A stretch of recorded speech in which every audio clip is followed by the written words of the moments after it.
तो दोस्तों जैसा कि मैंने वादा किया था, खास टॉपिक्स आपके लिए चल रहे हैं और खास क्वेश्चंस आपके लिए चल रहे हैं और आप इनका दमदार तरीके से फायदा उठाएंगे।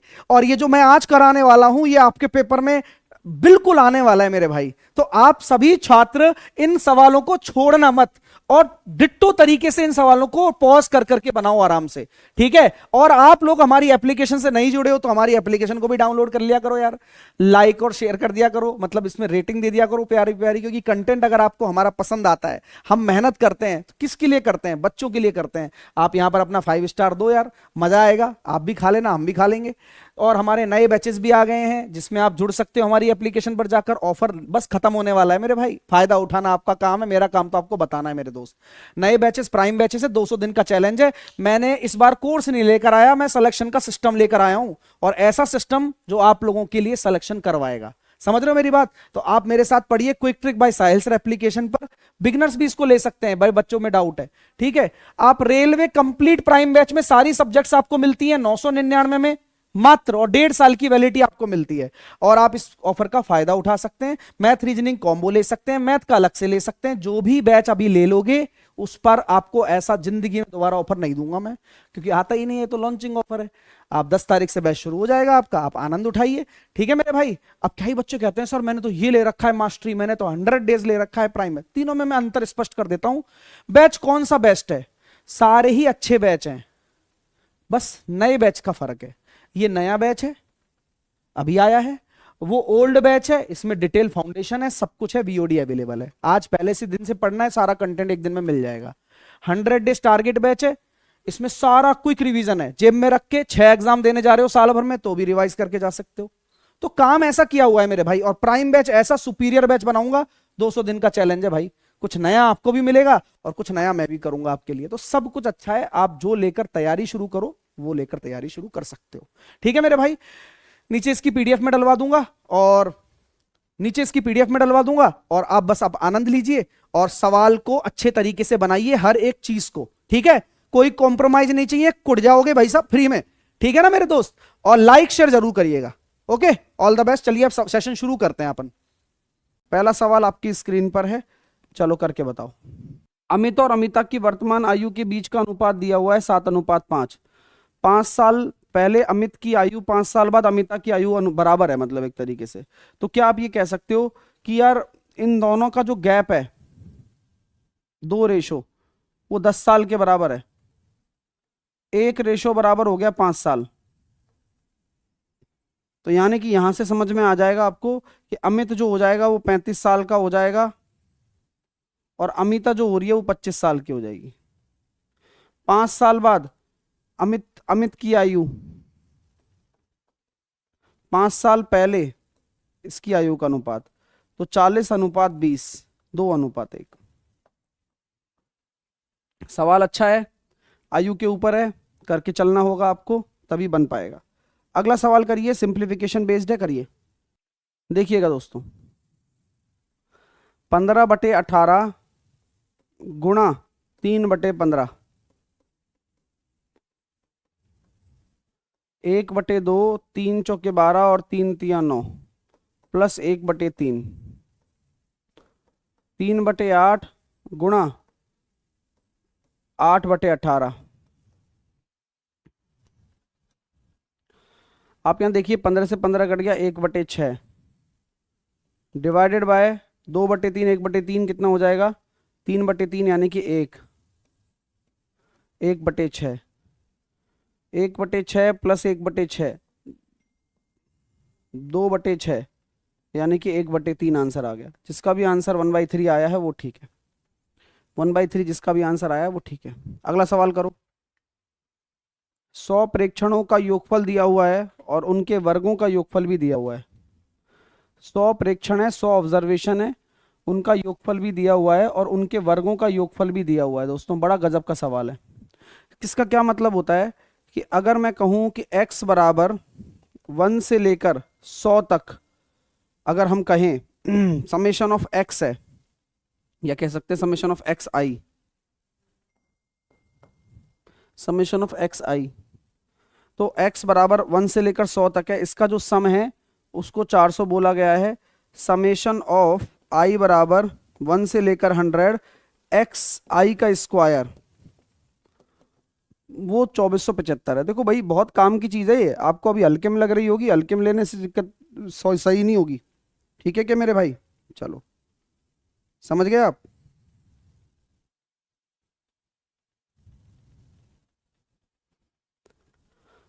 बाद में तीन प्रेक्षण 3, 4 और 5 गलत पाए गए। बाद में तीन प्रेक्षण 3, 4 और 5 गलत पाए गए। यदि गलत प्रेक्षणों को हटा दिया जाए तो बाकी प्रेक्षणों का प्रसरण क्या होगा? तीन प्रेक्षण 3, 4, 5 आपके गलत है, गलत पाए गए। तो देखो ऐसा है, अगर गलत पाए गए, वो वाली बात आपको समझ में आनी चाहिए। सबसे पहले तो आप मुझे बताओ, अगर गलत पाए गए तो उनका वो कितना होगा, क्या नाम है, माध्य कितना निकलेगा? तो भाई ऐसा है, आपका जो नया आ जाएगा, नया नया सम आई बराबर 1 से 97, 97 पदों का सम, 400 में से आपने क्या क्या घटा दिया? 7 और 5 12 घटा दिया। तो यानी कि 12 घटाने पर ये जो सम आ जाएगा वो 388 आ जाएगा। और यहाँ नंबर्स कितने हैं? यहाँ नंबर्स हैं 97 हो जाएंगे। ठीक है, तो यहाँ से जब माध्य निकालना चाहते हो तो माध्य हो जाएगा 388/97। तो ये 4 के बराबर हो गया भाई। यानी कि यहाँ से आपका माध्य कितना आ गया? 4। और आपको जानकारी अच्छी भी लगेगी भाई, कोई बुरी भी बात नहीं है, आपको समझ में तो आना चाहिए, पहली बात तो ये है। अब आपसे बोला जाता है फिर नया समेशन ऑफ एक्स आई का स्क्वायर कैसे निकालेंगे आप? तो आप ये कहेंगे 2475 तो था, हा उसमें से माइनस कर दो 3 का स्क्वायर, 4 का स्क्वायर, 5 का स्क्वायर। तो 3 का स्क्वायर कितना हो जाएगा? 9, 16, 25 और 25 50। अब जैसे ही 50 को माइनस करोगे, ये क्या है? 3 का स्क्वायर, 4 का स्क्वायर, 5 का स्क्वायर माइनस कर दिया इसमें। तो जैसे ही माइनस करूंगा तो ये कितना हो गया? 2425 हो गया भाई। बात आपको समझ में आ गई क्या? बोलो हाँ या ना, बोलो भाई। ठीक है, आइए अब बात आती है प्रसरण की। तो प्रसरण कैसे निकालते हैं?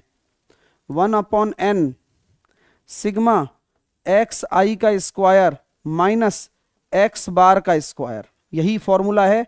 नहीं पता तो नोट कर लो, क्योंकि कोई बार बार बताने थोड़ी ना आएगा आपको तो पता होना चाहिए फॉर्मूले के बारे में। तो समेशन ऑफ एक्स आई कितना हो जाएगा भाई? 2425 बटे 97 होगा भाई। अब प्रेक्षण आपको 100 नहीं है, 3 हट गए हैं तो 97 माइनस 4 का स्क्वायर, ये कितनी बार चला जाएगा? 97 से 97 से कितनी बार चला जाएगा? 24 25 25 बार। अब 25 में से अगर आपके 16 चले गए तो 9 आंसर आ गया भाई। तो आपका प्रसरण जो है वो 9 निकल कर आ गया है। मानक विचलन आपका 3 निकल कर आ जाएगा। वन ऑफ द बेस्ट सवाल है और जरूर आपके पेपर में आ सकता है। और बच्चे बाहर आकर बोलेंगे सर कैलकुलेटिव था, मैंने पहले ही करा दिया आपको। ठीक है, अगला करिए। एक उत्पाद पर 66% का लाभ है। एक उत्पाद पर प्राप्त लाभ जो है वो 66% का है। ठीक है, यदि क्रय मूल्य और विक्रय मूल्य दोनों के आंकड़े परस्पर बदल दिए जाएं तो बिक्री पर होने वाली हानि ज्ञात कीजिए। अच्छा सवाल है। अब आंकड़े परिवर्तित हो रहे हैं और हानि का प्रतिशत निकालना है, करो। देखो 66% है उत्पाद पर लाभ, तो 66% का मतलब होता है 66/100। 2 से काटेंगे 33 बार, 2 से काटेंगे 50 बार। तो जब भी आप जानते हैं कि यार जो लाभ होता है वो हमेशा सीपी पर होता है और ये आपका प्रॉफिट है। तो सीपी अगर आपका 50 है तो आप ये कह सकते हो कि 83 आपका सेलिंग प्राइस हो जाएगा भाई। यहां तक किसी को कोई दिक्कत तो नहीं है? यहां तक किसी को कोई दिक्कत तो नहीं है? बोले सर कोई दिक्कत नहीं है। अब क्वेश्चन ने जरा ये बोल दिया कि भाई आप है ना इनका डेटा बदल दो। आप अब डेटा बदल दो, यानी कि आप ये कह दो कि 83 और 50, यानी कि ये आप सीपी कर दो और ये आप एसपी कर दो। तो आपकी जो लॉस हो रहा है वो कितना होगा? बोले लॉस तो वही 33 का होगा बट अब 83 के रेस्पेक्ट में होगा। तो 3300 बटे 83 ये लॉस है। तो यहां पर हम ये कह सकते हैं 83 × 3 करेंगे 249, 83 इंटू 4 करेंगे 332, तो लगभग 40% को अप्रोच कर रहा है। तो लगभग 40% को अप्रोच कर रहा है, तो 39.76 होना चाहिए। बिल्कुल बिल्कुल 46% के पास चला, 40% के पास चला गया ना, इसलिए 39 पॉइंट कुछ आंसर होगा। अगर x बराबर आपको 2 प्लस रूट 3 दे रखा है, तो एक्स स्क्वायर प्लस 1/x², तो आप यहां से 1/x यूं निकाल सकते हैं, 2 माइनस का रूट 3 कॉम्प्लीमेंट्री है ना, इसलिए। अब यहां से अगर आप x प्लस 1/x निकालना चाहें तो ये 4 आ गया। अब इससे आप यहां जाना चाहें तो ये p² माइनस का 2 आ गया, तो 16 में से 2 गया तो 14 आ गया, 16 में से 2 गया तो 14 आ गया। अगला सवाल, एक पंसारी ने अपनी वस्तुओं पर क्रय मूल्य से 40% अधिक अंकित किया और उस पर इतने की छूट दे दी, और फिर उसे 33% का लाभ हो गया, तो x का मान बता दो भाई। तो आपको पता है कि जब उसका क्रय मूल्य मान लो x था, उसने 40% अधिक अंकित कर दिया, यानी कि 7/5, ठीक है, और फिर उसको डिस्काउंट भी मिल गया, ठीक है भाई। तो बोल रहा है कि यार 33% का लाभ हो गया बॉस, 33% का लाभ, तो क्रय मूल्य से इतना अधिक अंकित करना है, फिर उस पर डिस्काउंट देना है, फिर लाभ। तो आप इसको ऐसे भी कर सकते थे, जैसे कि सीपी और एमआरपी का रेशो तो अपन को पता ही है कि 5 से 7 हो गया, डिस्काउंट मुझे पता है x से y है, लाभ कितना हो रहा है 100 से 133, बस खेल खत्म। 5 से काटोगे 20 बार, 7 से काटोगे 7 एकम 7 बचे 6, 7 नाम 63, तो x से y जो आ रहा है 20 से 19 आ रहा है, 1/20 गुणा 100, यानी कि यहां पर जो डिस्काउंट है वो 5% का छूट है, डिस्काउंट जो है वो 5% का डिस्काउंट है। कितना है? 5%। अगला सवाल आपकी स्क्रीन पर ये लीजिएगा, एक बेलन के एक सिरे पर शंकु और दूसरे सिरे पर अर्धगोला आरोपित किया गया है।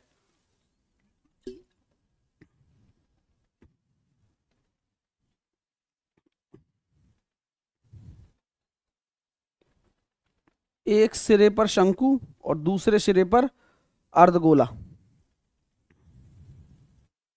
ठीक है। बेलन की ऊंचाई स्पेशली आपको दी गई है यहां पर,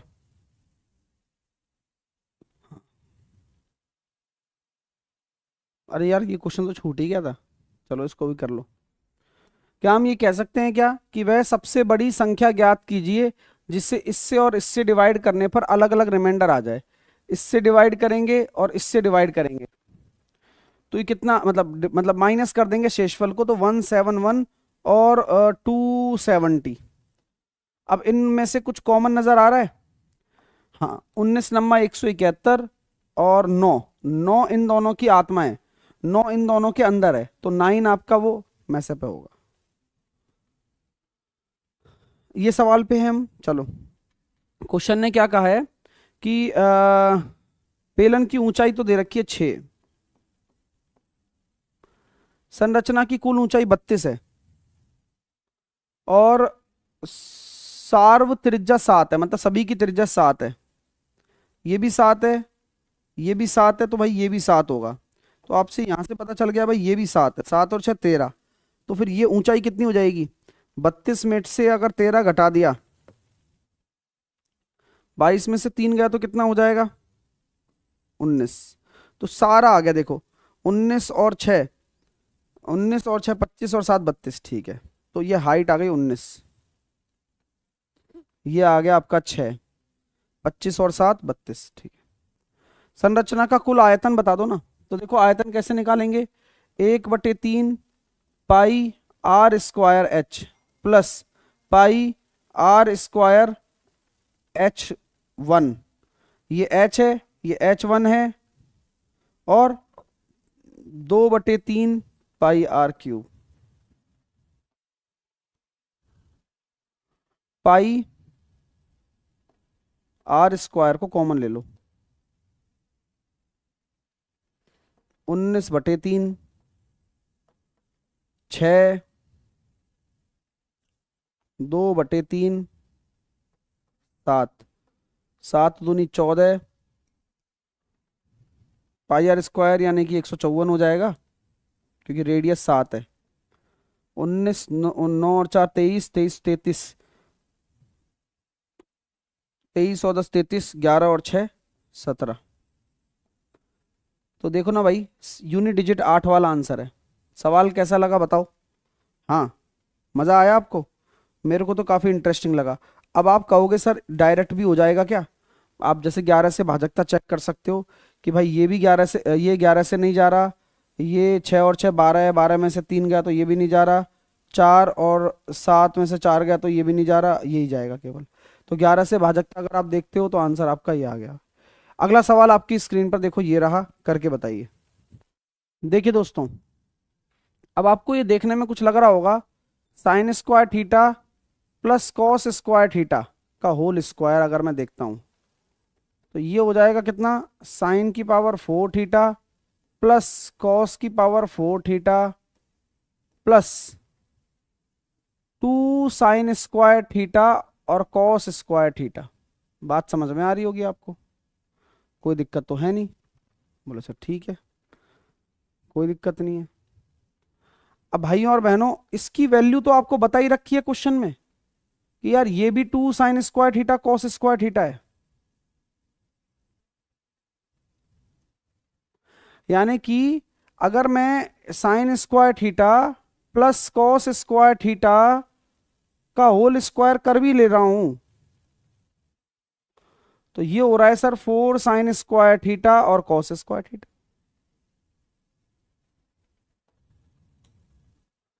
तो अगर आप दिमाग लगा रहे हैं तो आप सोच भी सकते हैं यहां पर थोड़ा सा, अगर आप देख पा रहे हैं तो, कि यार ये तो 1 हो गया, यानी कि 1 बराबर 4 साइन थीटा कॉस थीटा का होल स्क्वायर हो गया, 1/2 sine theta into cos theta हो गया। अब कब होगा? जब थीटा 45 होगा। ये बात आपको समझनी चाहिए बस। Sine theta into cos theta कब होगा? जब थीटा 45 होगा। अब थीटा जब 45 ही हो गया तो कॉट 45 की वैल्यू कितनी हो जाएगी? 1 हो जाएगी। थीटा अगर 45 ही हो गया तो कॉट थीटा की वैल्यू कितना हो जाएगा? 1 हो जाएगा। हाँ। ठीक है मेरे भाई, कोई दिक्कत तो नहीं है? अगला सवाल, 100 किलोमीटर की यात्रा में एस की औसत चाल इतनी है। 100 किलोमीटर की यात्रा में एस की औसत चाल इतनी है और वह पहले 60 किलोमीटर को 40 मिनट में और अगले 20 किलोमीटर को 50 मिनट में तय करता है। तो बताइए कि अंतिम 20 किलोमीटर में उसकी चाल कितनी होगी? अंतिम 20 किलोमीटर में उसकी चाल कितनी होगी? चलो भाई बता दो आराम से, कोई अगर दिक्कत हो तो बता दो। चलिए, 100 किलोमीटर की यात्रा में एस की औसत चाल 40 किलोमीटर प्रति घंटा है। ठीक है सर। पहले 60 किलोमीटर 40 मिनट में, अगले 20 किलोमीटर को 20 मिनट में, 50 मिनट में, और अंतिम 20 किलोमीटर में चाल क्या होगी? कुल दूरी बटे कुल समय। तो बात जो समझ में आ रही है मेरे को, 100 और औसत चाल भी आपको दे रखी है 40, तो यहां से एक फायदा आपको मिलेगा, 10/4 ये घंटे में आ रहा है, इसको 60 से गुणा करेंगे तो भैया 150 मिनट आ रहा है। देखा जाए तो 150 मिनट आपका टोटल टाइम है ये। क्यों? कुल दूरी बटे कुल समय होता है, कुल दूरी बटे औसत चाल दे दिया तो 150 मिनट आ गया। तो 40 मिनट तो पहले वाले में, 50 मिनट दूसरे वाले हिस्से में, 90, और 90 के बाद 60 मिनट तीसरे वाले हिस्से में। तो आप यहां नोटिस कर सकते हैं कि 20 किलोमीटर को 60 मिनट में अगर तय कर रहा है, यानी कि 1 घंटे में तय कर रहा है, तो औसत चाल कितनी होगी? 20 ही तो होगी भाई। 60 मिनट का मतलब 1 घंटा ही तो होता है, तो औसत चाल कितनी हो जाएगी? 20 किलोमीटर हो जाएगी भाई। अगला सवाल, 3 और 2 त्रिज्याओं वाले 2 वृत्तों के केंद्रों के बीच की दूरी दे रखी है 13 सेंटीमीटर। तो बोला गया है कि एक अनुप्रस्थ उभयनिष्ठ स्पर्श रेखा की लंबाई बताओ। ट्रांसवर्स कॉमन टेंजेंट कैसे निकालेंगे? ट्रांसवर्स कॉमन टेंजेंट निकालने का तरीका है 2 वृत्तों के केंद्रों के बीच की दूरी माइनस दोनों त्रिज्याओं के अंतर का स्क्वायर। हाँ जी, ये याद रखना। ट्रांसवर्स कॉमन टेंजेंट में अंतर आता है क्या? नहीं, ट्रांसवर्स कॉमन टेंजेंट में योग आता है। सर ऐसा कैसे याद है आपको? देखो दोस्तों, कभी भी याद रखना कि जब 2 वृत्त एक दूसरे से दूर हैं और ट्रांसवर्स कॉमन टेंजेंट तिरछी रेखा होती है, तो यहां पर जब ट्रिपलेट बनता है तो एक्सटेंडर ट्रिपलेट बनता है, ठीक है। यानी कि यहां पर दोनों रेडियस को जुड़कर बनता है, मान लो ऐसे करके। तो ये वाली हिस्सा जुड़ जाता है और इसका वाला हिस्सा भी जुड़ जाता है, ये वाला भी जुड़ जाता है, इसका खुद का हो गया और ये हो गया। तो ट्रिपलेट तब जाके बनता है इस तरह से, और ये निकालना होता है अपन को, ठीक है। तो इसलिए R1 प्लस R2 है, तो दिमाग में चलनी चाहिए ज्योमेट्री। तो 13 का स्क्वायर 169 और 5 का स्क्वायर आपका 25, तो 144 का कितना हो जाएगा 12, 5 12 13, वैसे भी आप कर सकते थे, ट्रांसवर्स कॉमन टेंजेंट हो जाएगा 12। अगला सवाल, एक दुकानदार 2000 मूल्य वाले उत्पाद बेचना चाहता था, लेकिन उसके पास दो विकल्प थे, प्रत्येक 10% की 3 क्रमागत छूट देना या 28% की एकल छूट देना। दोनों के छूट के दोनों विकल्पों में कितना अंतर है? देखो यार, 10% की अगर 3 क्रमागत छूट दे रहे हो तो बेसिकली आप ये देखो 10 से 9 जा रहे हो, 10 से 9 जा रहे हो, 10 से 9 जा रहे हो। तो यहां पर जो आपका डिस्काउंट नजर आ रहा है आपको 1729, तो ये हो गया 71 71 800, ये हो गया 271, यानी कि 27.1% का डिस्काउंट है एक तरीके से, और ये है 28% का डिस्काउंट, तो 0.9% का अंतर है। तो 2000 में 0.9 निकालूंगा तो 18 रुपए का अंतर हो जाएगा दोनों छूटों में, 18 रुपए का अंतर हो जाएगा, 18 रुपए का, ठीक है। चलिए अगला सवाल, 18 कितने वर्षों में 1800 रुपए की राशि 10% से इतना हो जाएगी? तो कितने वर्षों में 1800 रुपए की राशि इतना हो जाएगी? 2178 रुपए हो जाएगी 10% की चक्रवर्ती ब्याज की दर से। तो दोस्तों कैसे करोगे?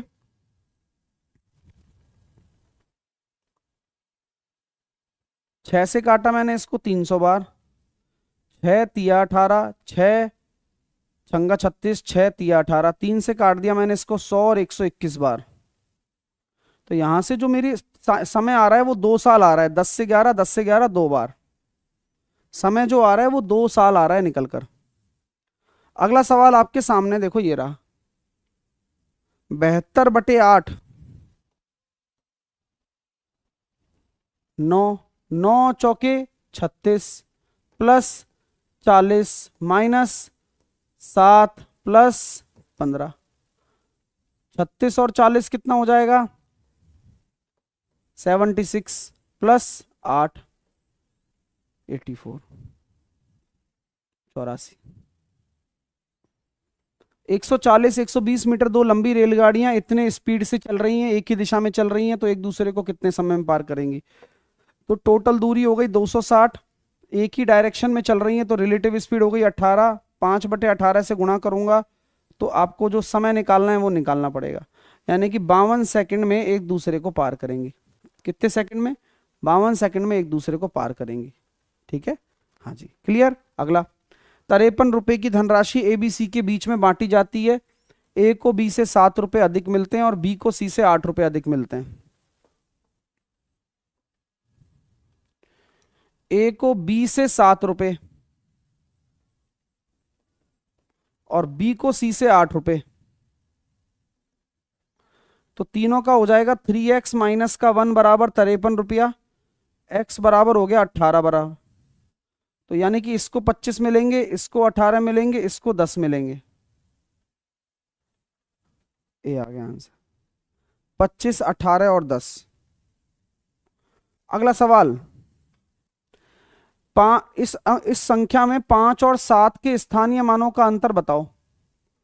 5 का स्थानीय मान इकाई दहाई, तो ये तो हो गया 70, स्थानीय मान, हाँ, यानी कि उसकी प्लेस वैल्यू, जगह की वैल्यू, ठीक है।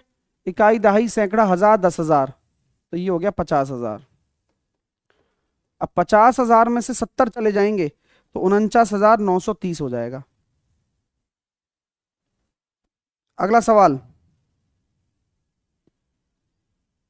एक नाव 52 मिनट में धारा के अनुकूल इतने किलोमीटर की यात्रा कर सकती है। यदि धारा की गति 3 किलोमीटर प्रति घंटा है तो नाव को धारा के प्रतिकूल इतने किलोमीटर की दूरी को तय करने में कितना समय लगेगा? तो एक नाव 52 मिनट में धारा के अनुकूल इतना,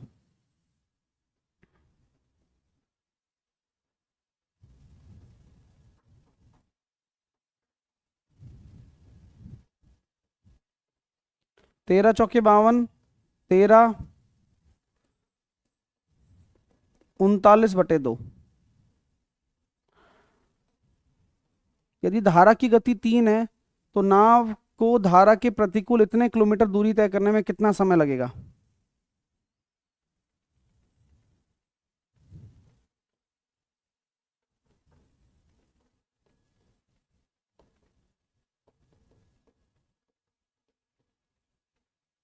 अब धारा के प्रतिकूल,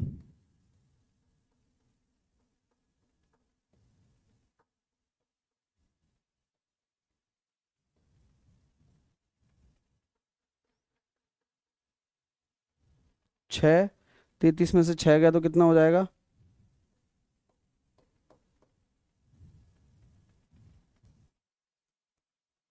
3 से काटा मैंने इसको 9 बार, 3 से काटा मैंने इसको कितनी बार?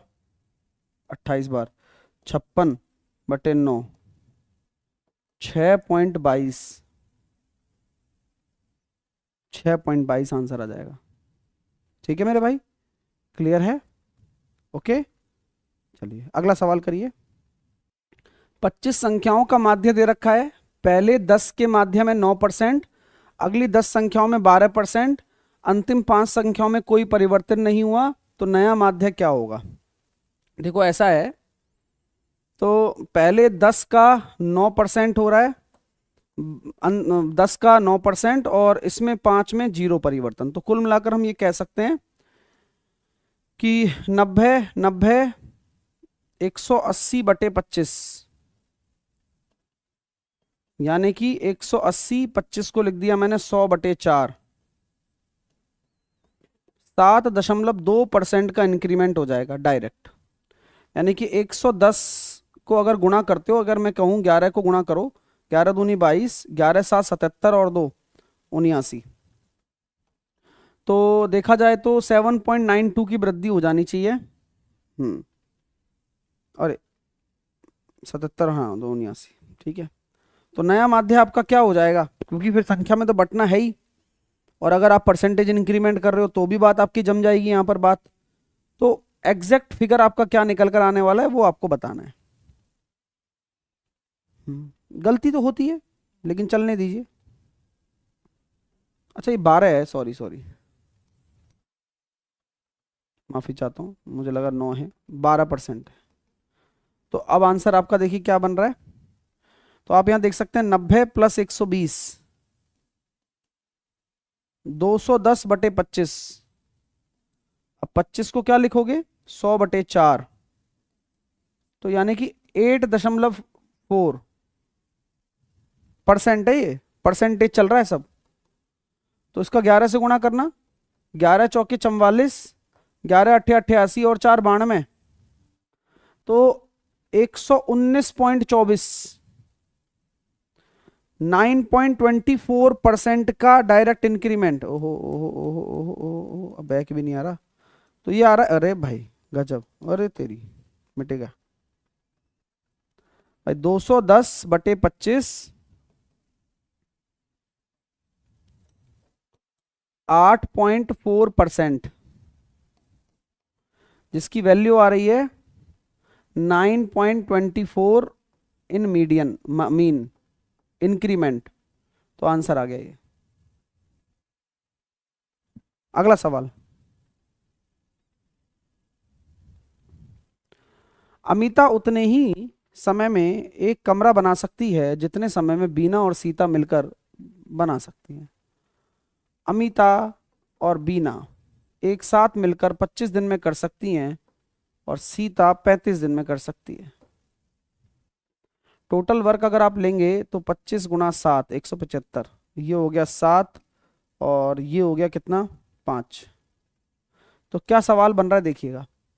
अमिता उतने ही समय में एक कमरा बना सकती है जितने समय में बीना और सीता। तो अमिता, बीना और सीता इनकी एफिशिएंसी बराबर है, 2 है, मतलब जोड़ तीनों का, यहाँ 12 आ रहा है, तो इसका 6 हो जाएगा, इसका 6। तो अमिता का 6, बीना का 1, ये बात बराबर है, 12 हो गया सेट। अब बीना का देखो 1 है और यहाँ पर 5 है, तो ये भी ठीक है सीता का।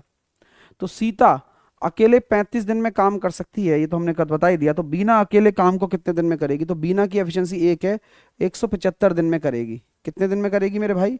175 दिन में करेगी, क्योंकि बीना की एफिशिएंसी 1 है।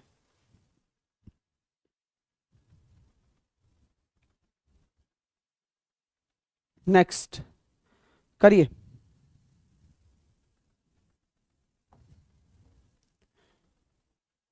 6 डिवाइडेड बाई 6 करेंगे, 1 हो गया, पहले ये होगा, फिर ऑफ हो जाएगा, तो ये 6 ऑफ 6 36, पूरा खत्म। तो 6 प्लस का 1,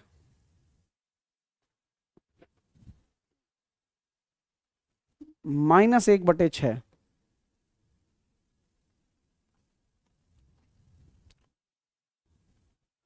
समझ में आ रही है ना बात? देखो क्या करना है, ये हो गया 6, 6 गुणा 6, 36 का डिवाइड, -6/6 गुणा 6।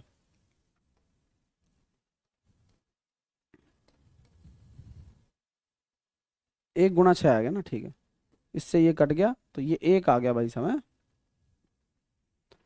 अब डिवाइड ही हो जाएगा, कोई काम नहीं है इसका। ये हो गया सर जी 20,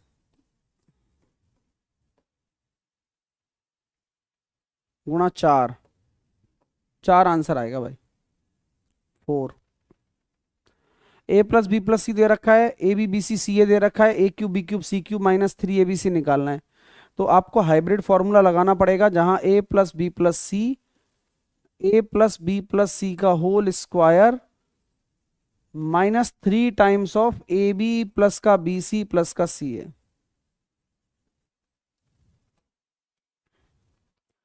ये हुआ 15, ये 15 का स्क्वायर 225 और 3 गुणा 35, 105 घटा देंगे तो 15, 225 में से 105 जाएंगे,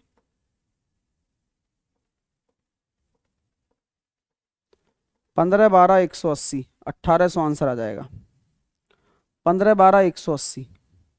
अगला करिए।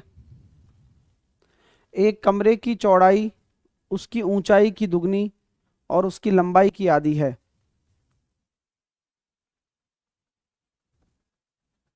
कमरे की चौड़ाई ऊंचाई की दुगनी और लंबाई की आधी है।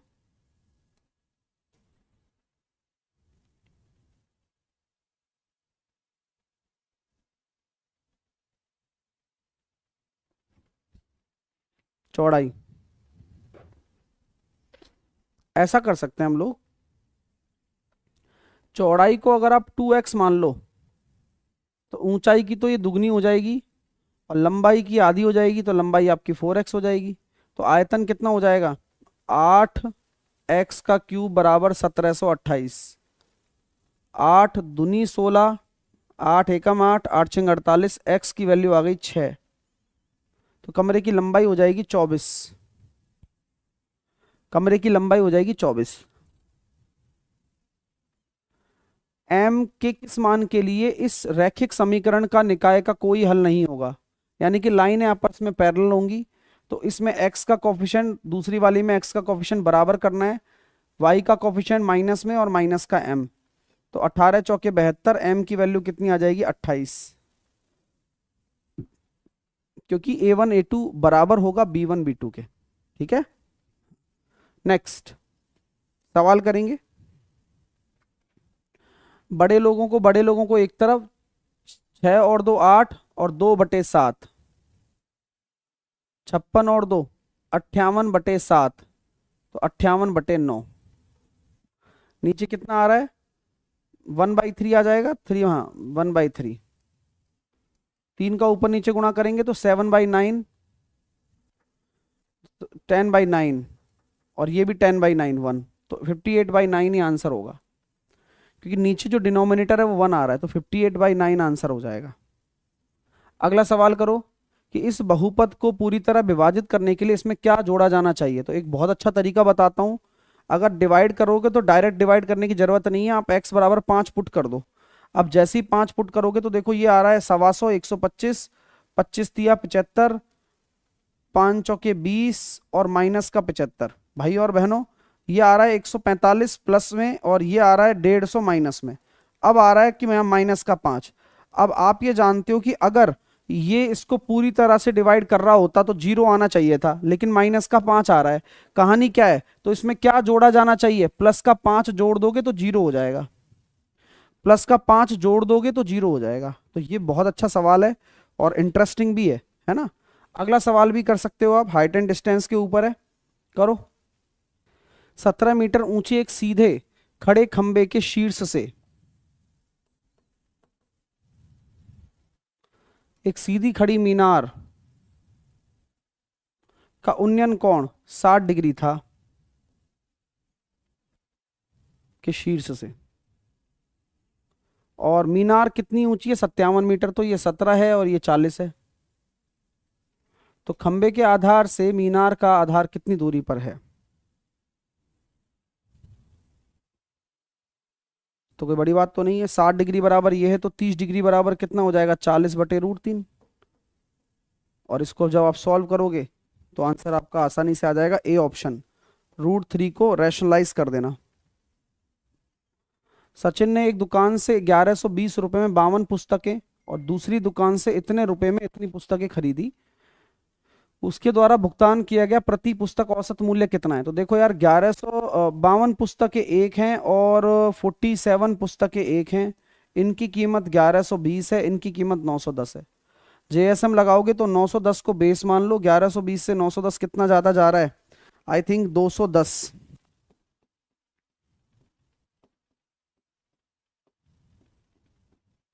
210 इंटू 52, 99। सॉल्व करने में मुश्किल लग रही होगी, बट ये क्या चक्कर है, औसत कीमत निकालनी है। बहुत अच्छे यार, औसत कीमत निकालते हैं। तो इतना करने की जरूरत ही नहीं है। फिर क्या करोगे, ये टोटल कीमत दे रखी है ना, प्रत्येक की थोड़ी दे रखी है। अरे गुरुजी बहुत बढ़िया भाई, ये तो टोटल कीमत है और 99 का भाग कर दो, ये पर प्रोडक्ट की आ जाएगी, प्रति पुस्तक आ जाएगी। अब 100 होता तो ये करीबन कितना होता अपना, 20.30। 99 है तो उससे ज्यादा होगा। अब भाई भाग ही करना पड़ेगा। हाँ मतलब अब भाग कैसे करोगे, स्टाइल बताऊं। जब आपसे कुछ समझ में ना आए तो 99 को 11 और 9 में तोड़ लो, फिर क्या करोगे आप बताओ। फिर 9 का तो भाग दे ही सकता हूं मैं, ये देसी तरीका बता रहा हूं। 9 दूनी 18 बचे 2, 9 दूनी 18 बचे 5, 9 पड़म 45 बचे 5, 9 पड़म 45 ऐसे। अब 11 का भाग तो दे ही सकते हो, 11 दूनी 22, ठीक है, 11 चौके 44, 11 पंजे 55, तो 20.51 के आसपास आंसर आ रहा है। और ये एग्जैक्ट फिगर और है, देख लो आप। तरीका कैसा लगा बताओ, तरीका दिमाग वाला तरीका है। अगला वाला करिए। 1287 को राहुल, मोनिका और युवराज के बीच में बांटा जाता है, इतनी कटौती के बाद इतने अनुपात में बांटा जाना है। तो इतनी कटौती के बाद इतने अनुपात में बांटा जाना है, तो कटौती करो इनकी फटाफट, और करने की जरूरत भी नहीं है, स्टाइल से करवाऊंगा सवाल। मोनिका बीच में है, मोनिका का अनुपात 7 है, यानी कि मैं अगर आपसे ये कह दूं कि अगर मोनिका के हिस्से में, मोनिका के हिस्से में से 22 घटा दूं तो 7 का मल्टीपल होना चाहिए। तो जैसे ही 22 घटाऊंगा वैसे ही 210 आ गया, जैसे ही 22 घटाऊंगा वैसे ही 238 आ जाएगा, जैसे ही 22 घटाऊंगा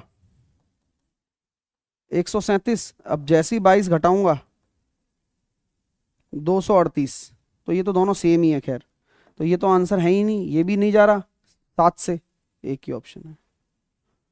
देसी तरीका है भाई साहब, अगर समय ना बचे तो ये काम आप बिल्कुल करिए और आपको बहुत फायदा मिलेगा, ठीक है। हाँ, अगला सवाल करिएगा। 6 अंकों की संख्या है, 4, 9 और 10 से डिविजिबल है। तो 10 से डिविजिबल है तो जेड तो 0 लिख दो आप। अब उसके बाद जो संख्या बची 6, 4, 8 और एक्स और वाई।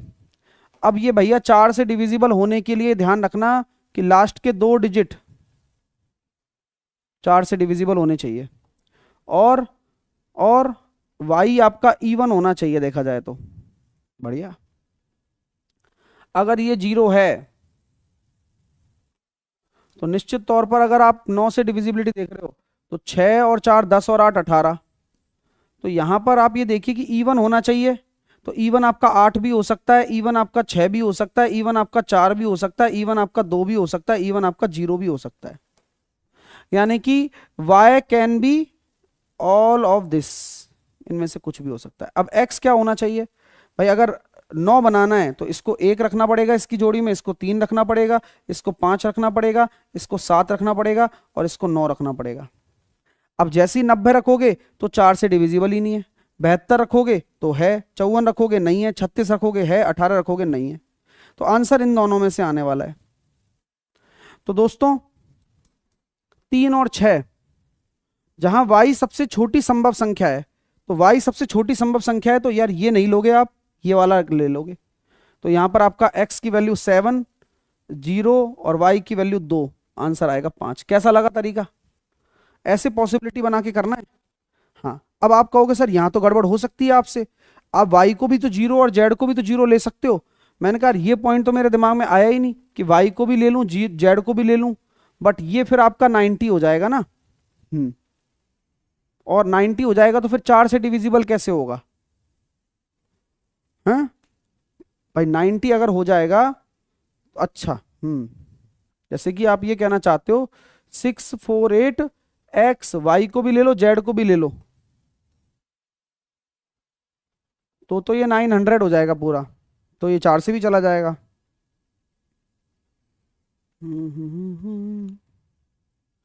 तो फिर x की वैल्यू कितनी हो जाएगी? फिर x को भी 0 ले लो, फिर तो 0 हो जाएगा फिर तो न्यूनतम। सारी दुनिया 0 0, क्योंकि अलग अलग बोला गया, टुकड़ों में नहीं बोला गया है। तो 0 हीरो है फिर तो। सवाल में दम है, क्योंकि यहां अगर अलग अलग बोला जा रहा है तो हम अलग अलग चेक करेंगे। टुकड़े करते तो हम अवॉइड करते लास्ट की डिजिट को, जेड को अवॉइड हटा देते, लेकिन यहां हटाने की कोई जरूरत ही नहीं पड़ेगी क्योंकि 0 हीरो है। तो सवाल आपकी स्क्रीन पर यूं है। तो देखो दोस्तों, जब इसको उल्टा कर दोगे, देखो 1/3 को जब उल्टा कर दोगे तो ये 3 का स्क्वायर हो जाएगा, और 1/2 को जब उल्टा कर दोगे तो ये 2 की पावर 3 हो जाएगा। तो 9 में से 8 गया तो ये 1 हो जाएगा। और ये अगर 4 का स्क्वायर हो जाएगा तो ये 1/16 हो गया बेसिकली देखा जाए तो। प्लस ये हो जाएगा अपना 2/3 की पावर, अगर आप करोगे तो 2/3 की पावर 4 है, और ये 5/3 की पावर 4 है। ठीक है, चलिए सही है भाई, क्योंकि अगर इसको माइनस से प्लस कर दिया तो ठीक रहेगा। वैसे फर्क नहीं पड़ता है, कोई दिक्कत नहीं है, आप इसको ऐसे भी रख सकते हो। 3 की पावर 4 और 2 की पावर 4, इससे क्या होगा, ये हो जाएगा 5 की पावर 4 और 3 की पावर 4। तो 3 की पावर 4 से 3 की पावर 4 तो कट गया। 2 की पावर 4 आप जानते हैं, 5 की पावर 4 हो जाएगा 125, 25 सॉरी 25 25 625, 625 626/16, 313/8। तो जिन भी बच्चों का आंसर 313/8 आ रहा है वो बिल्कुल ठीक है। सवाल बढ़िया है, अमेजिंग सा सवाल है। 0.26 में इसको PYQ की फॉर्म में लिखिए। देखो 26 है, जिसके ऊपर छतरी नहीं होती है उसमें उसको घटा दिया जाता है, उसको घर से आउट कर दिया जाता है, और जिसके ऊपर होती है उसका 9, जिसके ऊपर नहीं है उसका 0। तो जवाब आ जाएगा 24/90, 3 अट्ठे 24 और 8/30। 8/30 नहीं है, 24/90 है। 24/90 4/15 है। एक घन की भुजा दे रखी है, उसका संपूर्ण पृष्ठीय क्षेत्रफल, तो किसी भी घन की अगर साइड आपको गिवन है तो उसका टोटल सरफेस एरिया होता है 6 गुणा भुजा स्क्वायर, 6 गुणा 91 का स्क्वायर। अब 91 का स्क्वायर आप करने बैठोगे तो इतना टाइम नहीं होता है। अगर एक एक का स्क्वायर 1 इकाई अंक है, उसका 6 से गुणा करोगे तो इकाई अंक 6 वाला आंसर होगा, जो कि ऑप्शन नंबर ए में है। अगर x बराबर ये दे रखा है और b बराबर ये दे रखा है तो इसकी वैल्यू क्या होगी, कैसे करोगे इस सवाल को? आप जल्दी से सोच के बताओ। x बराबर ये दे रखा है, y बराबर ये दे रखा है, तो कैसे करोगे?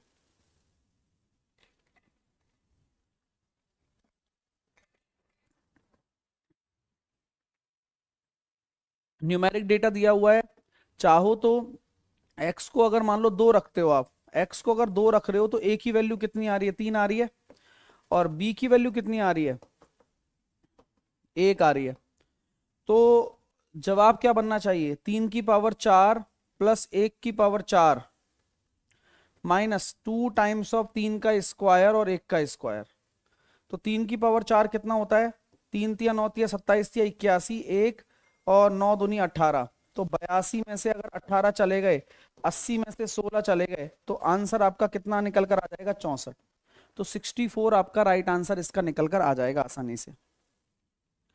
एक व्यक्ति 120 किलोमीटर की दूरी को 3 बराबर भागों में तय करता है। पहले भाग में उसकी चाल x है, दूसरे भाग में पहले के भाग की तुलना में 50% ज्यादा है, तीसरे भाग में उसकी चाल दूसरे भाग से 20% कम है, और औसत चाल दी हुई है। देखो कहानी बड़ी अमेजिंग सी है।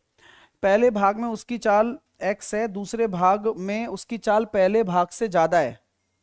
तो पहले भाग में अगर मैं 2x मान लूं, तो दूसरे भाग में 50% ज्यादा यानी कि 3x, और तीसरे भाग में दूसरे भाग से 20% कम है, तो 2.4। ठीक है, तो अब इसको आप चाहे तो 5 से गुणा कर लो, तो ये 10x हो गया, ये 15x हो गया, और ये 12x हो गया 5 से गुणा करने पर। रेशो सही निकलना चाहिए, अपना बात लिए है। अब यहां से आप चेक भी कर सकते हैं कि 50% ज्यादा है, इतना कम है। तो अगर ये अपन ने कहा कि भाई इनकी स्पीड आ गई और दूरियां बराबर हैं और औसत चाल दी हुई है, तो कुल दूरी 360 और कुल समय 120/10x, 120/15x, 120/12x 24 के बराबर है। 12 दूनी 24, 12 तिया 36, 2 से काट दूंगा 15 बार, 115 बराबर, अब एलसीएम ले लो 60x।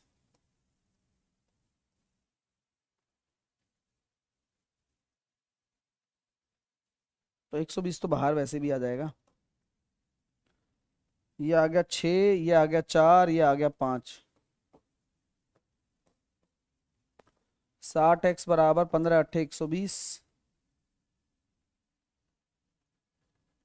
x बराबर 2 आ गया। x बराबर अगर 2 आ गया तो बात बात तो बैठी नहीं।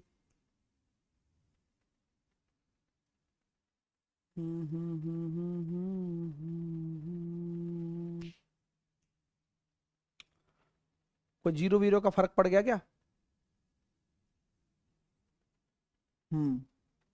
देखते हैं, कोई जीरो वीरो का फर्क पड़ गया हो तो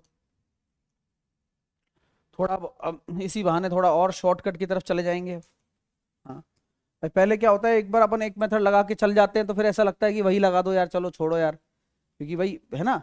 अब मान लो अब और ज्यादा दिमाग लग जाएगा, पहले नहीं लग रहा था, अब और ज्यादा दिमाग लगा लेंगे, थोड़ा और सोचते हैं इस बारे में। जब मिटाई दिया है तो दूरियां बराबर ले रहे हो, तो दूरियां बराबर ले रहे हो तो स्पीड का रेशो आपने निकाला ही था अभी। पहले का अगर आपने 10x मान ली स्पीड, पहले वाले की अगर स्पीड 10x है, तो दूसरे वाले की स्पीड कितनी है, 50% ज्यादा, और तीसरे वाले की 12। टोटल मैंने मान लिया 60x, ये आ गया 6, ये आ गया 4, ये आ गया 5, टाइम निकल कर आ गया। तो कुल दूरी कितनी है, बराबर है तो इंटू 3 कर दो। कुल समय कितना है, दूरियां बराबर है तो ये हो जाएगा 15, अरे ले, और ये बराबर कर दो 24 के, तो x की वैल्यू निकल कर आ जाएगी 3 पंजे 15।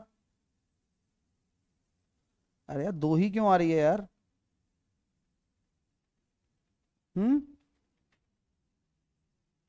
बात ये समझ से परे है, बार बार 2 ही आ रहा है घूम फिर के। कौन मिस्टेक तो नहीं है भाइयों, 2 ही आएगा क्या?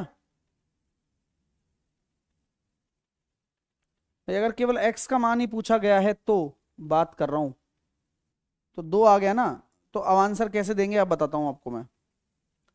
मैंने एक चीज यहां पर अच्छी करी है बस, कि जो पहले भाग की स्पीड को हम x मान रहे हैं तो है ये बात, लेकिन अगर हम पहले भाग की स्पीड को 10x मानेंगे ना, तो अपन को 20 आंसर देना पड़ेगा, बस इतना सा फर्क है। 2 तो पहले भी आ रहा था, 2 तो आज भी आ रहा है, बट अंतर क्या है? अंतर यह है कि इस क्वेश्चन ने स्पीड को x माना था और हमने इसको 10x कर दिया रेशो बनाने के चक्कर में, तो बस इतना सा ही फर्क है, आंसर 20 दे देना। अच्छा, ये मेथड ज्यादा इजी लगा पहले वाला? ये ज्यादा इजी है, आसानी से हो जाएगा। अगला करेंगे। शुभ एक वस्तु को उसके क्रय मूल्य से इतना अधिक अंकित करता है और अंकित मूल्य पर D% की एकल छूट देता है, फिर भी क्रय मूल्य पर 10% का लाभ कमा लेता है। यानी कि आप ये समझ लो कि अगर क्रय मूल्य आपका 100 है तो आपने कितना अंकित कर दिया? 40% ज्यादा। और जवाब क्या है कि भाई फिर भी 10% का लाभ कमाया जा रहा है, तो आपका डिस्काउंट कितना आ रहा है? 30 का डिस्काउंट आ रहा है, 140 के रेस्पेक्ट में आ रहा है, गुणा 100।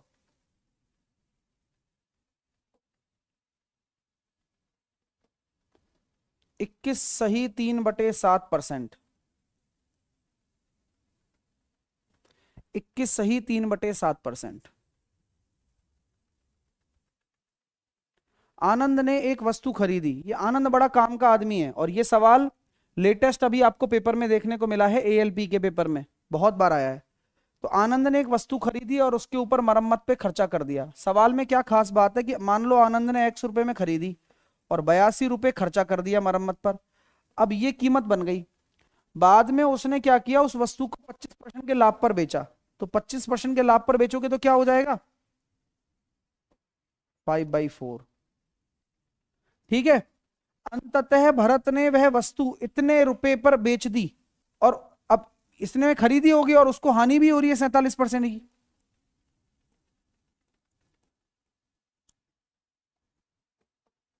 $2915 के बराबर है। भरत को ठीक बेचने से पहले आनंद को कितने की पड़ी? तो आनंद को लागत ये मरम्मत का लग चुका है, तो ये वैल्यू निकालनी है अपन को, बस ये अपना आंसर होगा।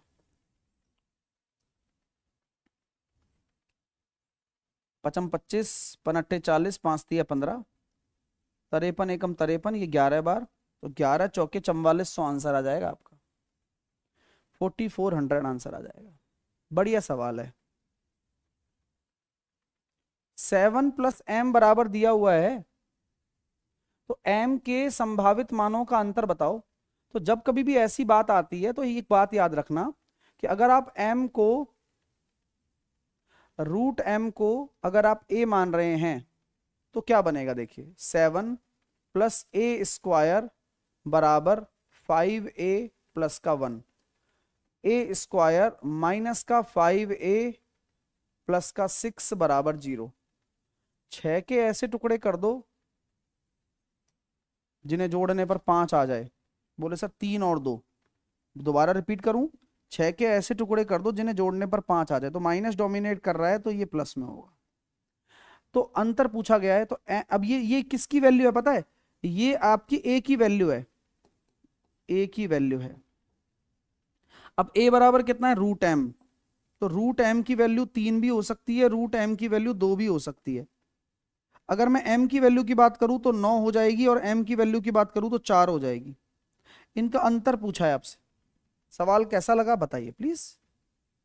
अगला करिए। 140 160 मीटर लंबी 2 ट्रेनें समांतर लाइनों पर 40 किलोमीटर प्रति घंटे की चाल से और दूसरी 50 किलोमीटर की चाल से एक दूसरे की ओर दौड़ रही हैं। जिस क्षण वे दोनों ट्रेन आपस में मिलेंगी तो कितने समय बाद एक दूसरे को पार करेंगी? तो आप जानते हैं कि दूरियां तो हमेशा जुड़ती हैं, यानी कि 300 मीटर की दूरी और रिलेटिव स्पीड एक दूसरे की ओर दौड़ने का मतलब है विपरीत दिशा कहलाती है। इसको 5/18 से गुणा करूंगा तो समय निकालना है। 18 पंजे 90, 25 से काटेंगे 4 या 12 सेकंड आपका जवाब आ जाएगा। 12 सेकंड आपका जवाब आ जाएगा। निम्न में से कौन सा अनुपात सबसे बड़ा है? तो आप ये जानते हैं कि ये 75% है, आप ये जानते हैं कि ये 50% है, आप ये जानते हैं कि ये 87.5 है, आप ये जानते हैं कि ये 83.83 है। तो सबसे बड़ा परसेंटेज क्या होगा या सबसे बड़ा अनुपात क्या होगा? 7/8 हो जाएगा। सर इतना भी करने की क्या जरूरत थी कि सबके अंदर एक एक का गैप है, तो जिसका न्यूमरेटर बड़ा होगा वही सबसे बड़ा होगा। एक तरीका ये भी है अगर आपको नहीं आता है तो। एक चांदी की दुकान में मालिक का दावा है कि 65 रुपए पर ग्राम पर चांदी बेच रहा है, क्रय मूल्य 70 है। अब लॉस में थोड़ी बेचेगा, लॉस जा रहा है। 70 में तो उसने खरीदा है और 65 में बेच रहा है। तो ये एक तरीके से प्राइस का एक रेशो हो गया जहां वो लॉस दिखा रहा है, लेकिन वो 1 ग्राम की जगह वो 900 मिलीग्राम ही दे रहा है, यानी कि समझ गए ना आप, यानी कि 10 से वो 9 ही तोल कर दे रहा है। तो एज ए प्रॉफिट अगर रेशो देखोगे तो 9 से 10 यहां पर एक और प्रॉफिट बनेगा, जो कि किसकी वजह से बना? इस वजन में गड़बड़ की वजह से बना। अब अल्टीमेटली क्या गेम बन रहा है देखता हूं, तो 63 से 65 दुनिया को लॉस में दिखाकर भी वो प्रॉफिट में चला गया, क्योंकि वजन में गड़बड़ हो रही है भाई। तो जहां कहीं भी आपको सोना थोड़ा सस्ता दे रहा हो, मेकिंग चार्ज ना लगा रहा हो, तो समझ जाना कि आपका बेवकूफ बनाया जा रहा है। अब 3 पॉइंट कुछ आंसर आएगा, कितना आएगा? 189, 11/63, 11 बटे तो यह लगभग 2 के आसपास है ना, 2 से कम ही है, 3.17। प्रॉफिट तो बन ही गया ना, प्रॉफिट तो बन ही गया। अगले ने प्रॉफिट तो बना ही लिया, वजन में गड़बड़ करके लोगों की आंखों में धूल झोंक कर। ठीक है, चलिए नेक्स्ट वन। एक व्यापारी अंकित मूल्य पर 10% की छूट देता है और प्रत्येक 12 वस्तुओं की खरीद पर, हो सकता है डेटा वेटा भी गलत हो, गलत आया हो, ऐसा भी हो सकता है, बच्चे ने गलत बता दिया हो, ऐसा भी हो सकता है। एक व्यापारी अंकित मूल्य पर 10% की छूट देता है और प्रत्येक 12 वस्तु की खरीद पर 3 वस्तुएं मुफ्त देता है, और इस प्रकार वह 20% का लाभ प्राप्त करता है। तो क्रय, इजी है, कैसे? देखो क्रय मूल्य से कितना बढ़ाकर अंकित किया गया होगा, तो 10% की छूट तो एक हो गई 10 से 9,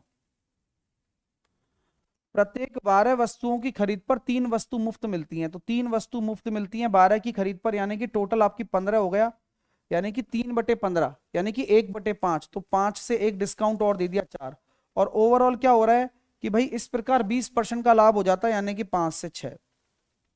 तो 5 से 5 कट गया है, 2 दूनी 4 हो गया है, 2 पंजे 10 हो गया है, 3 दूनी 6 हो गया है, और 3 तिया 9 हो गया है। तो जवाब कितना आ रहा है? 3 से 10 कितने का? 7/3। क्रय मूल्य कितने परसेंट? भाई 10% की एक छूट हो गई, एक छूट ये हो गई 5 से 4, और फाइनली 5 से 6 हो रहा है। तो क्रय मूल्य पर कितने प्रतिशत बढ़ाकर अंकित मूल्य तय किया गया है?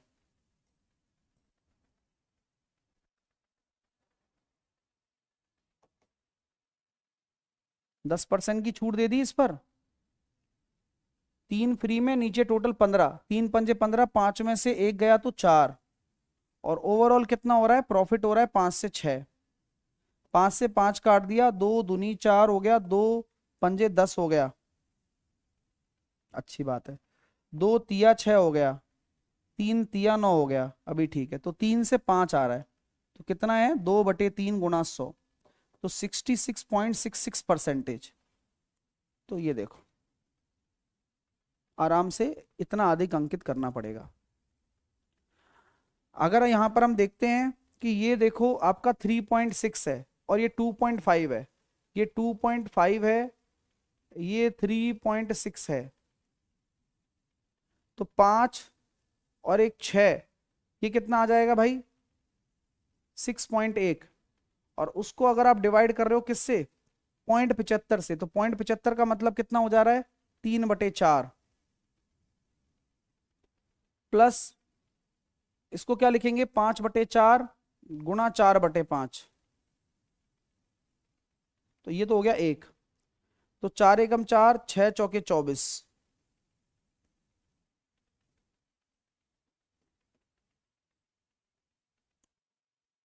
122/15, 15 को अगर जोड़ भी दोगे तो चल जाएगा, नीचे 15,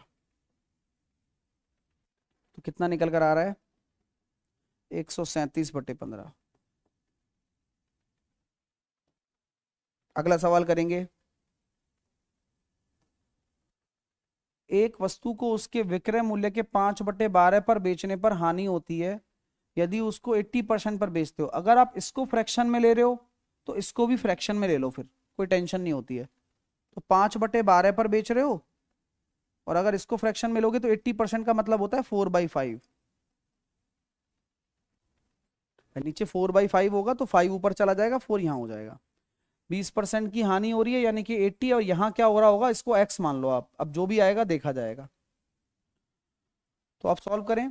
5 से काटा मैंने इसको 16 बार, x की वैल्यू आ रही है 16 चौके 64 इंटू 12, और 5 को लिख सकते हो 10/2,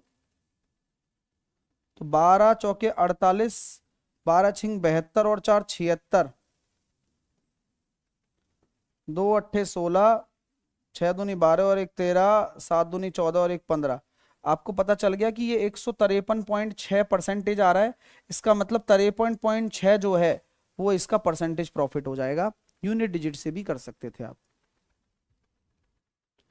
3 की पावर 27 को 26 से भाग देने पर शेषफल क्या आएगा? 3 की पावर 27 को अगर आप 26 से डिवाइड कर रहे हैं तो आपको मैंने हमेशा ये बताया है, सिखाया है कि आप +1 और -1 रिमाइंडर की तरफ जाओ, तो आप ये जानते हो कि 3 की पावर 3 तो बनाना ही पड़ेगा, तब जाके 27 बनेगा, और ये हो गया पावर 9।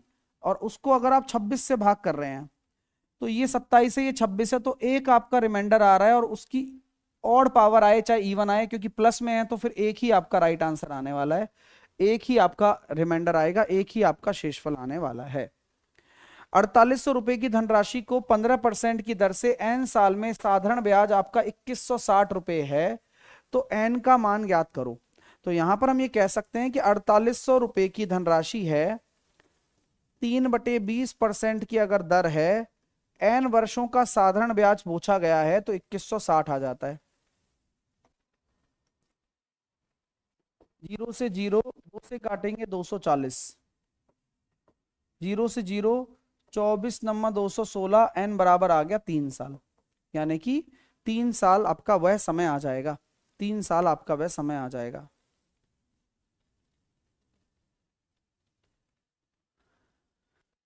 कॉम्पोनेंटो डिविडेंडो लगाओगे तो x और y का रेशो आ जाएगा 23 और 3 26, और 23 में से 3 गया तो कितना हो जाएगा 20, यानी कि ये आ जाएगा 13/10। अब x की वैल्यू को 13 और y की वैल्यू को 10 रख दो, तो 169 माइनस का 100 और 169 प्लस का 100, तो जवाब होगा 69/269, 69/269। अगला सवाल देखेंगे, आराम से करिए, फ्रैक्शन बेस्ड है। जब साहिल सर हैं तो टेंशन नहीं है, ये बात आपको मैं शुरू से बोलता हुआ आ रहा हूं। 8 चौके 32 और 1 33/4, पहले ऑफ सॉल्व होगा तो 2/3, 11/99 प्लस, क्योंकि पहले ऑफ सॉल्व होगा, ठीक है। 7 चौके 28 और 1 29/7, -5 दूनी 10 और 1 11/2, 7 एकम 7 और 1 8/7, प्लस 5 3 और 15 16/3। सॉल्व करना पड़ेगा वो दोस्त। चलो, तो आप यहां देखेंगे कि 22/99 इंटू 3 आ रहा है, तो 11 से तो कट ही गया ना 9 बार, तो ये एक तरीके से 2/27 हुआ। 44 में से 29 गया तो कितना आ जाएगा?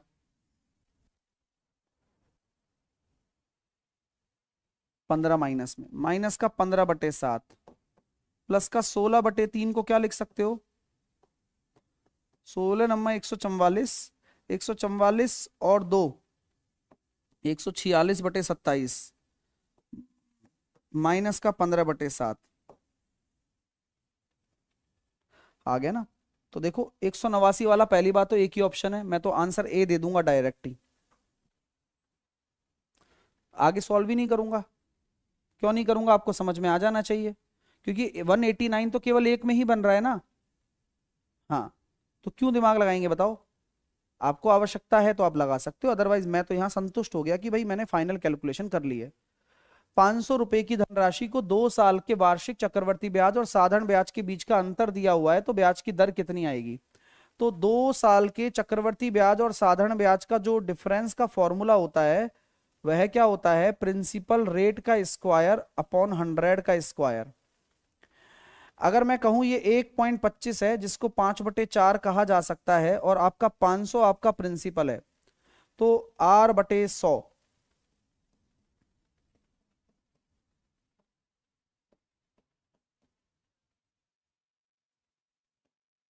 तो 100/4 25, तो रेट आ गई 5%, तो आपकी जो रेट आ रही है वो 5% आ जाएगी। एलसीएम एससीएफ की बात कर रहे हैं हम, कि एलसीएम दे रखा है एससीएफ का 12 टाइम्स है, तो एलसीएम जो है वो एससीएफ का जो है वो 12 टाइम्स है। ठीक है,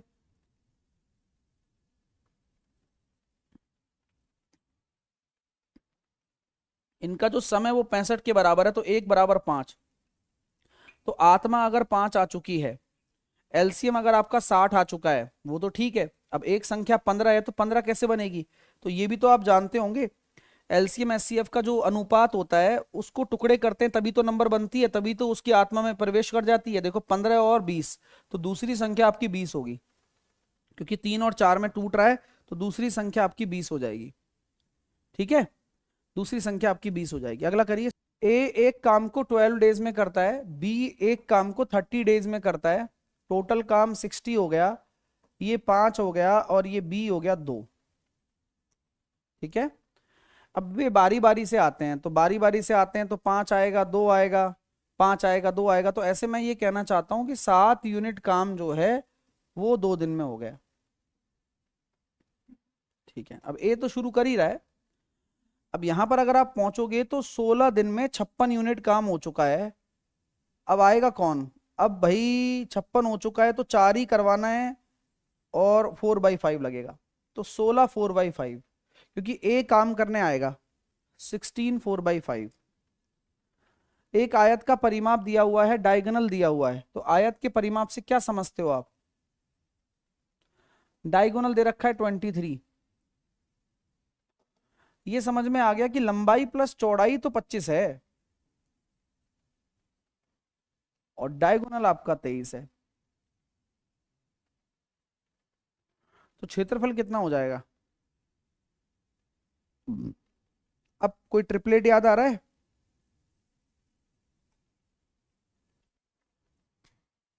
हम्म,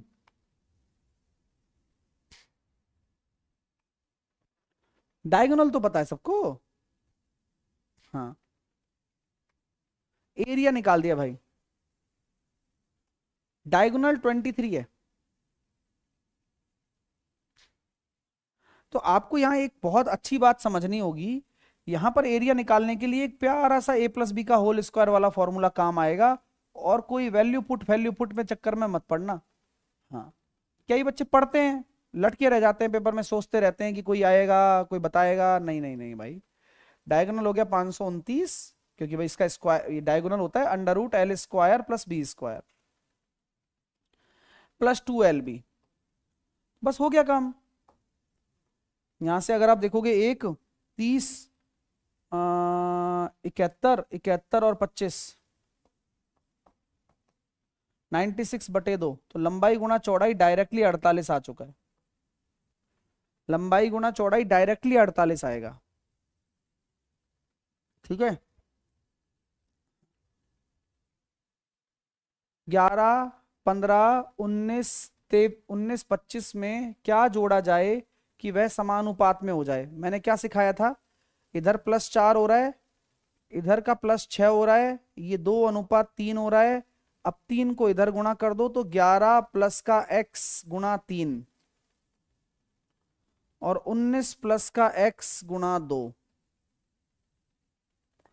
तो 33 प्लस का 3x बराबर 38 प्लस का 2x, तो x की वैल्यू 5 आ गई भाई। यानी कि वह क्या संख्या जोड़ी जाए, 5 जोड़ा जाए। हाँ, 5 जोड़ा जाए। चलिए अगला करिए। अब ये x-2 से घबराना नहीं है, बस केवल -2 प्यार से कर दो, आपको क्या दिक्कत आ जाएगी, कोई दिक्कत नहीं आएगी। तो x माइनस का 2 और 1/x-2 की जो वैल्यू निकल कर आ गई वो 6 आ गई प्यार से। अब ये 6 आ गई तो ये कितना हो जाएगा, p² माइनस का 2। बस ये फॉर्मूला होता है। मजा आया। तो आपको अलजेब्रा के क्वेश्चनों का फॉर्मेशन करना पड़ रहा है और आप आसानी से सवाल का जवाब दे सकते हैं। तो आपको घबराने की कोई भी आवश्यकता यहां पर मुझे लगता नहीं है। ठीक है।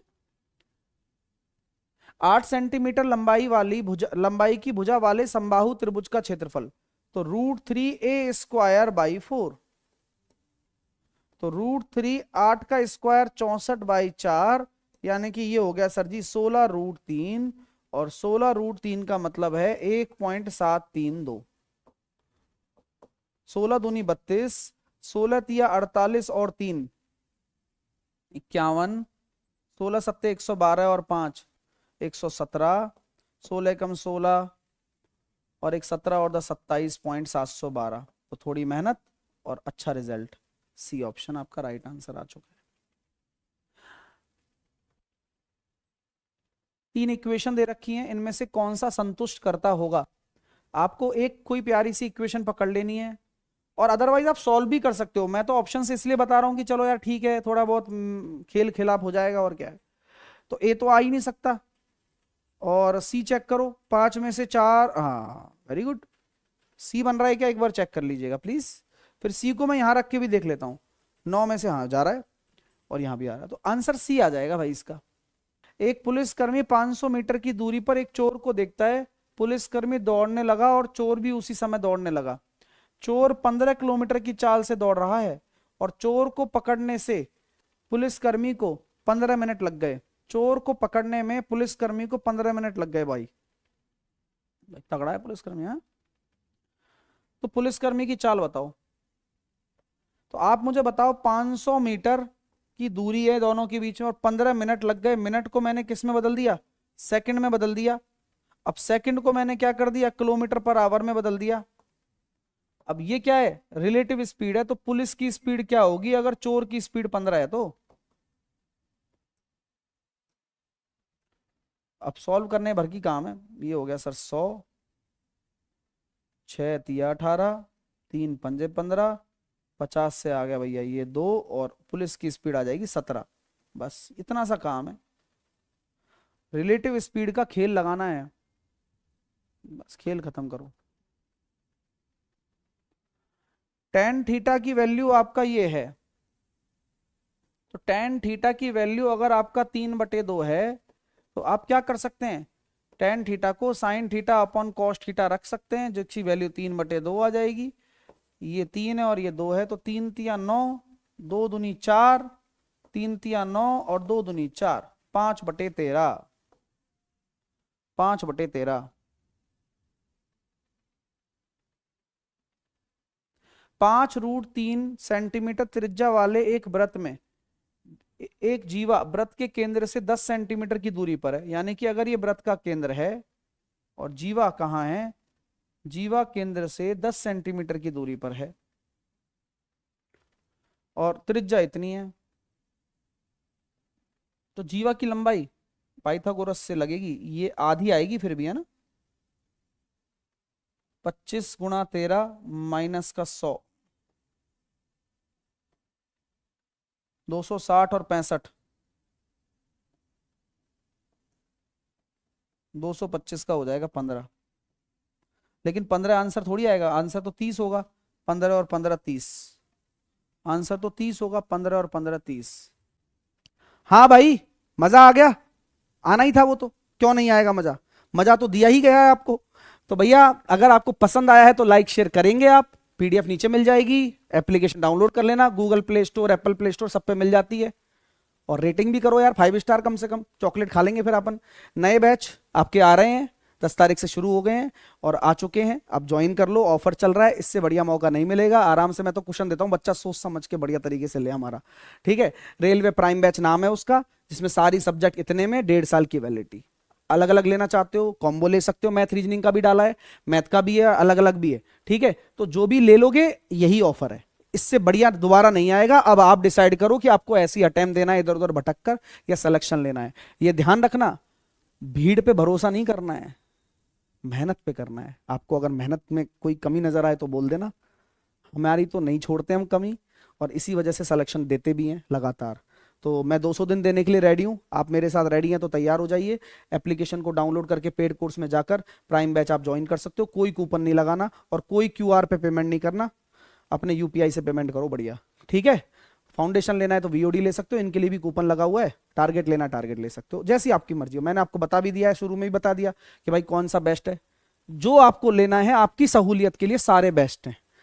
ये वीओडी है, ये टारगेट है जल्दी रिवीजन के लिए, और ये प्राइम बैच है जो नया है, जिसमें थ्योरी व्योरी सब होगा, क्वेश्चन भी होंगे। तो लीजिए एप्लीकेशन को डाउनलोड करिए और हमारे चैनल को सब्सक्राइब कर लो यार। कोई क्वेरी है तो कॉल या व्हाट्सअप भी कर सकते हो आप, ठीक है। थैंक यू सो मच, इतना प्यार देने के लिए धन्यवाद, आपका बहुत बहुत आभार। ऑल द बेस्ट, अच्छे से पढ़ाई करो, मेहनत करते रहो, और सेशन कैसा लगा कमेंट करके बताओ।